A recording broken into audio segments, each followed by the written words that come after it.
with that in mind, how important is it now, ahead of the biggest and the most busy period of the season, that you've got Richarlison back and another option to Slanky? Yeah, absolutely. But we've been on a busy period for a while, and it's great to get Richie back, and you can see he's getting back to the levels. As I said, we were extra careful with him this time. Not careful, but just make sure that we get him back and we keep him back. And part of his sort of game time at the moment is around that. I just don't want to just throw him straight in. But every time he's playing now, he's making an impact. I thought he made an impact again on a Wednesday night out on the left. But yeah, it's really important because again, with the volume of games we've had, the good thing for us is that, again, part of our evolution is we're getting goals from different areas. Pape's popped up with quite a few this year already, and Decky scored, and we need midfielders chipping in, we need defenders chipping in with goals so that they get spread around. Our wingers, obviously, Brendan's been fantastic this year, great for Timo to get a goal the other night. That's just as important. But look, we've already we're being through a busy period. We've got another busy period coming up. So far the squad's maintained a really good level with me making changes. I made 5 or 6 the other night.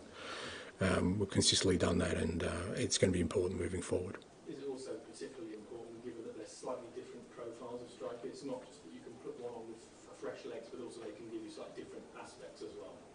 Yeah, I think we've tried to do that kind of with the squad. That it's not necessarily like for like. It's just people with different attributes. The underlying sort of foundation of that is there are some things that are kind of non-negotiable in the way we play, but Richie and if you sort of stack them up against Dom, they both work really hard defensively for us, which is important. But the way they attack then is different. But I think they both have great strengths that certainly we can again benefit from.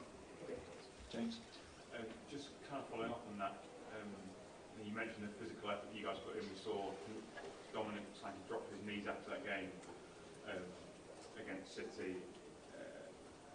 Often from the outside, strikers are judged on goals and shots, and in that respect, you might have done struggling in that sense, but clearly he offers something more, and also he's helping get goals from elsewhere around the team.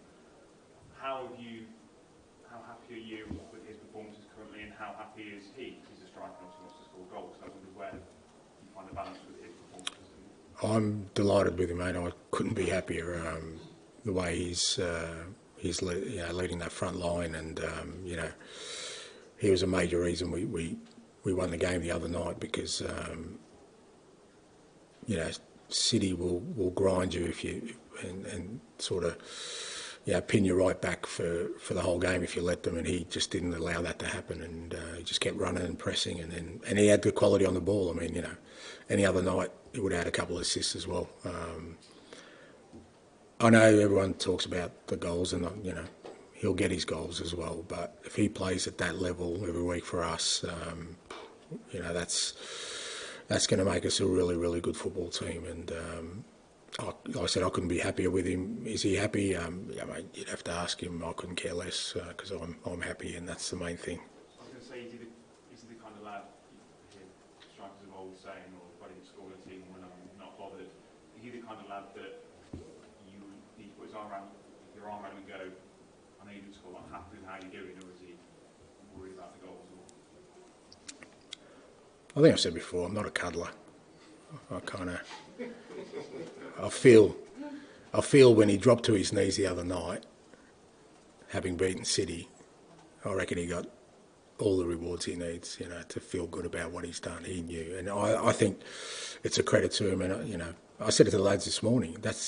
To be honest, that's the way you should feel at the end of a game. Like you've emptied the tank, you've given everything, because that's when you're playing against the best. That's what it demands of you.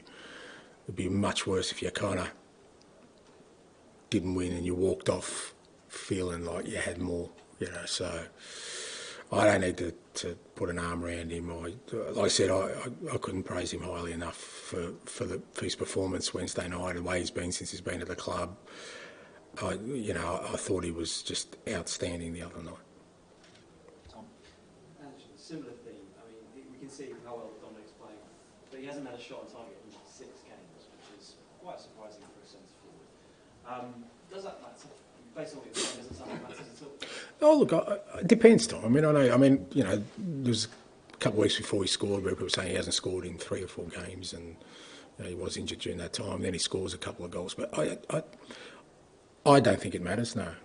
I really don't, because to me what's much more important is his contribution to us, playing our football, because maybe he'd have, 3 goals and more shots on target, but if he wasn't doing the job we needed for him to do, we would be struggling as a team. So for me, that's the ultimate measure is, each component of what we set up team-wise, is it contributing to us playing the football we want? And he certainly is now. Like I said, I mean, he's been a breath away from scoring another goal or two, and then, people don't talk about this stuff. But I don't, for me personally, no, it's not how I measure a striker's performance on, how many shots he gets on target, or even the number of goals he scores. Obviously, if he's not getting into the area, or he's missing a lot of chances, or there's an issue there with the way he's going about things, we'll address it. But for the way we're playing at the moment and what we need,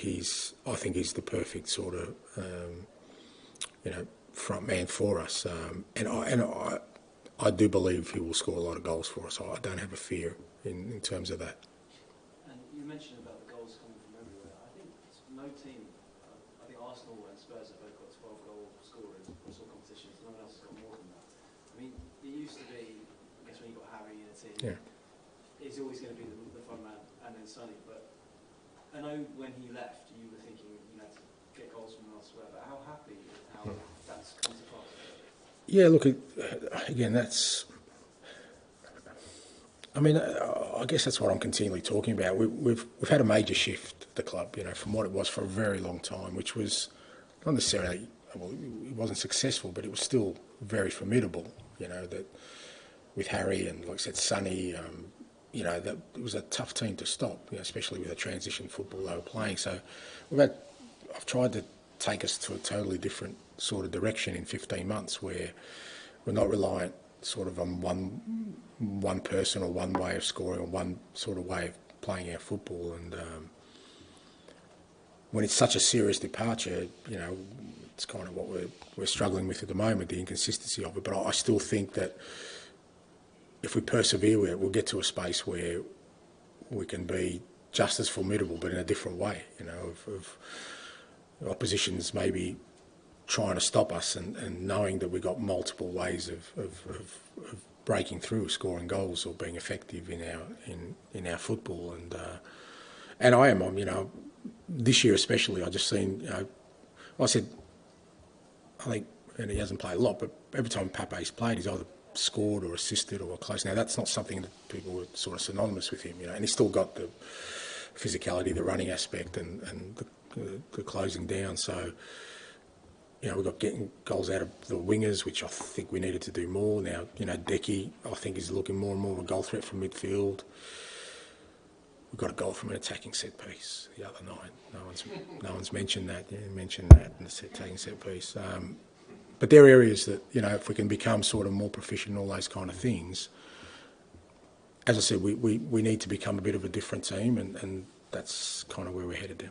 And just sometimes when a club loses a big reliable star like Harry, it can also be a blow, but you can also give other players a lot of freedom sometimes to express themselves. They see more of the ball, get more chances. Do you think over the long term, I guess you're hoping at least, that you might actually be an even better, even more dangerous team when those players have found their feet and play with that confidence? Yeah, well, that's the aim. But again, like I've said before, don't get me wrong, if Harry was here, I'd be very, very happy manager. So we'd find a way to fit him in, mate.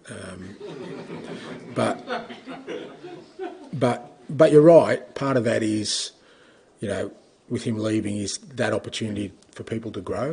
And we're still in that phase. I really believe. I think there's more that the guys have in them that I keep saying. I think they've got a really high ceiling, and some of them are still. They're kind of just trying to stick their head up a little bit more every time, but then you have a performance like Palace, and you feel like Now, are they going to cower again or just stand up even further knowing that, okay, we've had a disappointing one? But you need to go through those experiences. But I definitely see that growth in a lot of the players. And like I said, that's why I think they've got a really high ceiling. Once I can cajole them, convince them to just keep going, don't be afraid, don't fear stumbling, failure, criticism, scrutiny, just keep going. I think there is that opportunity for us. And it's the only way we'll become the team we want to be, because I certainly don't think we will by, bringing in another Harry. I just don't think those kind of players exist, or they're rare anyway. So for us, it's going to have to be a real collective, effort to get to where we want to. Do you think, because of the way Villa picked you last season, is there anything more on this for the players? Do they still carry that with them? Is there a little bit of a rivalry there because of that? No, but I think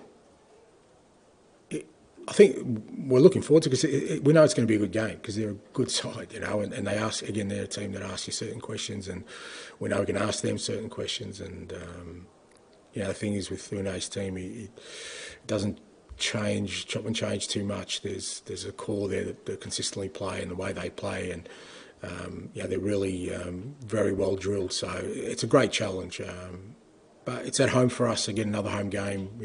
We want to continue to be strong at home, and we certainly need to make sure our league form is more consistent than what it has been, results wise. That's of primary importance for us. It doesn't hurt at all seeing them play, the football that you wanted to play in Europe. In terms of, Because they finished above you. in Champions League, you mean? Yeah, your records were almost identical. One result. Yeah. The way we changed it around. Yeah. Kind of stole Yeah. And if English teams had done better in Europe last year, geez, everything's against me, mate. Woe is me. No, I don't think that way, mate. They got what they deserved. We got what we deserved. We're playing where we're playing. They're playing where they're playing. We just try and get on top of them this year.